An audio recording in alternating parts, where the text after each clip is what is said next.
nongeye kubifuriza bihe byiza mwebwe mukomeje kubana natwe mukomeje kudukurikira muri mu bice bitandukanye yaba mu Rwanda no hanze y'igihugu cy'u Rwanda nkuko twakomeje kugira tubigarukaho muri iki cyumweru gishize tuvuga ku nkuru ya Ndimbati waje gutabwa muri yombi n'urwego rw'igihugu rushinzwe ubugenzacyaha.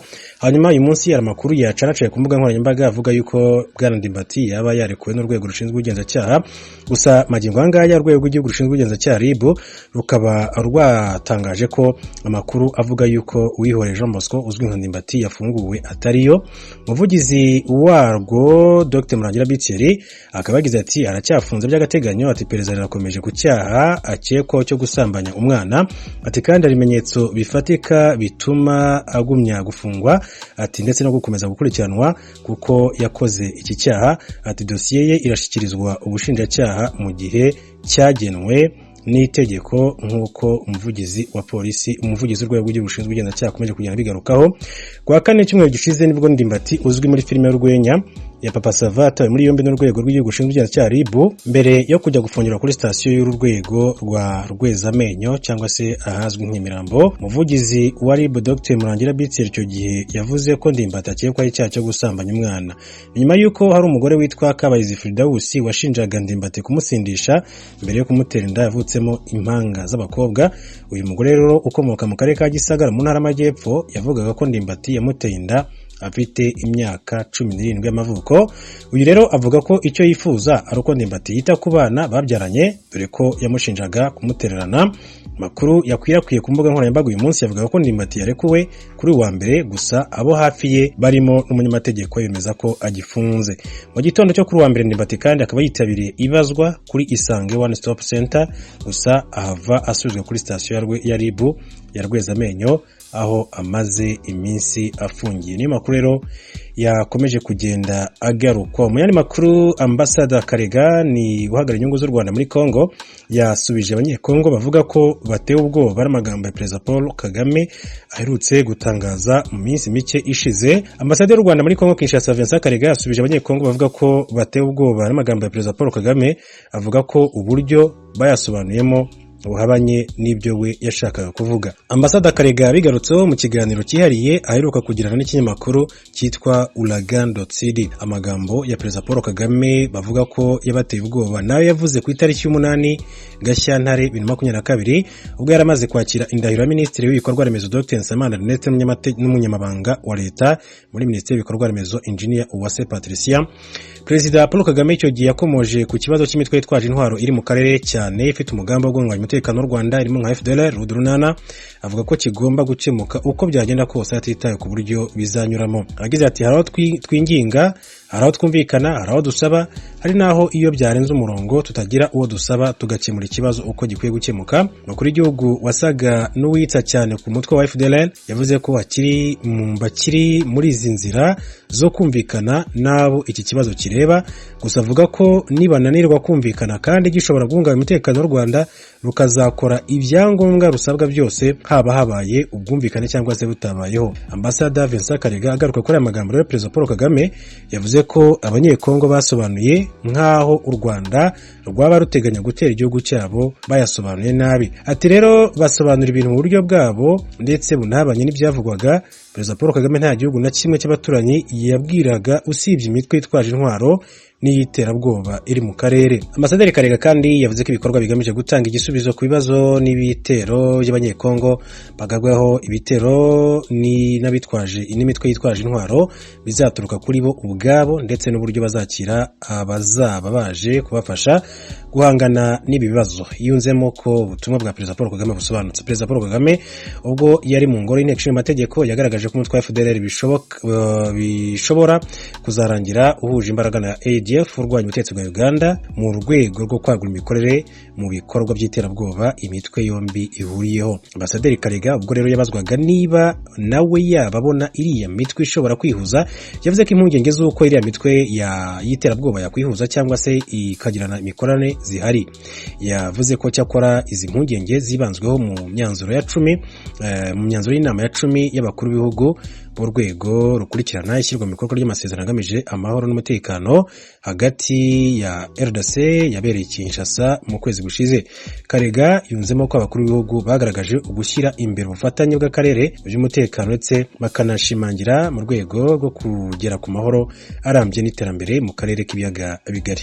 Abaserukira imirwi yitwaje ibirwanisho muri Republika Demokarasi ya Kongo batangaza ko biteguriye gushira ibirwanisho hasi ari nkamwe leta yo baronsa ivyo basaba. Muri vyo harimo gucengera umutekano w'abanyagihugu ku buryo bufatika. Abaserukira imirwi irenga 35 kwa gatandatu w'indwi twaraye dusozereye biriwe mu nama yabahuje n'urwego rw'igihugu rujeje gusubiza mu buzima busanzwe abahoze ku rugamba. Mugezi wacu Vedaste Ngabo yadukurikiraniye ino nama yabereye mu gisagara ca Uvira. Abavira, abanyamurenga, ababembe ndetse n'abanyindu hamwe n'urwego rw'igihugu rushinzwe gusubiza mu buzima busanzwe abagwanyi. Abaserukira imitwe y'inyeshyamba bavuga yuko biteguye gushyira intwaro hasi kugira ngo amahoro agaruke, mu gihe leta yashyira mu ngiro ibyo bagiye bayisaba mu biganiro bitandukanye by'amahoro.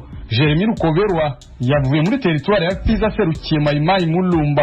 Ifuza amahoro, leta ibonye yuko tugomba gushira intwaro hasi, leta yacu ibihagurukemo kandi ituhuze n'abacu, ituhuje n'abacu donc tugashira hasi n'abacu bagashyira hasi. Izo turabikunda cyane. Amapeti yacu bagomba kuyaduheza kandi umuntu wari we wese uri force negative ipeta ziyiwe bagomba kuzimu. Mahirwe Yves yaserukiye twigwane wa Android y'igice kiyobowe na Colonel Gakunzi avuga yuko leta ikoze inshingano zayo zo gucungira abaturage umutekano nta cyababuza gushira intwaro hasi.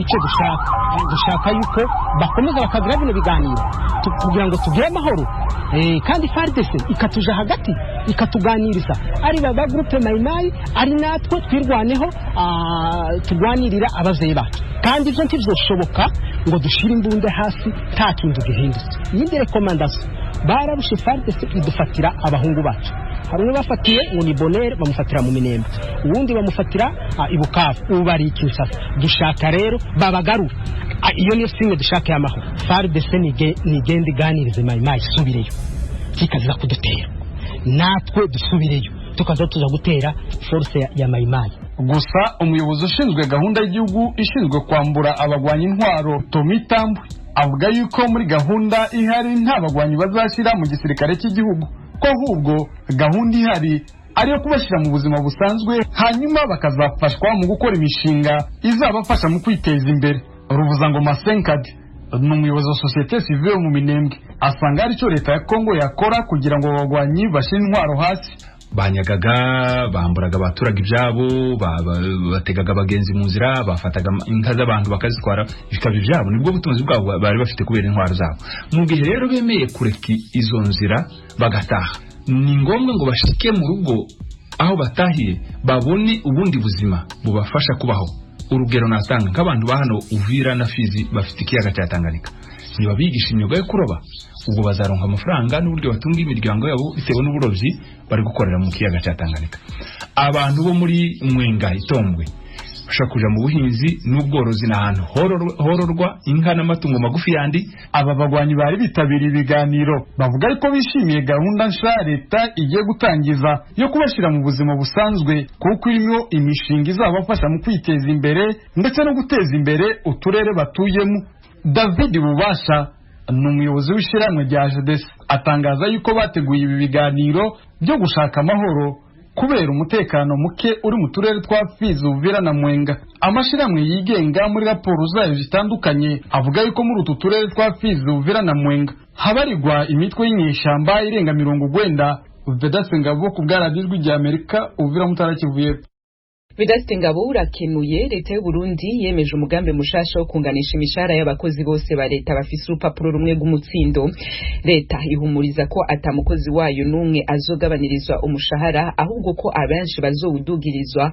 Amasendika y'abakozi arashima ino ngingo, agasaba ariko ko yokwihutishwa gushigwa mu ngiro. Inkuru twaza mugenzi wacu Kigali mu Rwanda, Pierre Claver niyo nkuru.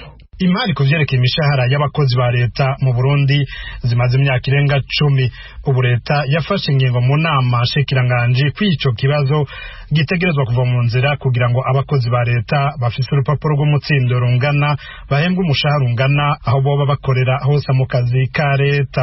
Itangazo ry'inama shikiranganje ryerekana ko intumbero ari gukuraho ubusumbasumbane bw'imishahara no kugwiza umwembu mu kazi ka leta. Leta yemeza ko abegwa n'ico kibazo bose bagize uruhara mu cigwa cakozwe c'ingene uwo mugambi woshigwa mu ngiro. Leta ivuga kandi ko vyitezwe ko abarimu bazodugirizwa agashahara kugira ngo bazohamvye bagenzi babo cane cane abakora mu gisata c'ubutungane. Iki kirashimisha amasendika y'abakozi nk'urunani mpuzamazina y'abarimu Kosesona ruhurikiyemo amasendika arenga 10. Abarimu ni nabo benshi mu bakozi ba leta kuko barenga ibice 50% vy'abakozi bose nk'uko ubushikiranganje bw'abakozi ba leta bubivuga. Ni nabo bamye basaba ko hoba ukunganisha imishahara kuko ku bwabo bahembwa make bagereranije na bagenzi babo bafise urupapuro rw'umutsindo rumwe yamara bagakora mu bindi bisata. Victor Ndabaniwe aserukira urwo runani Kosesona kuri mikoro y'Ijwi ry'Amerika.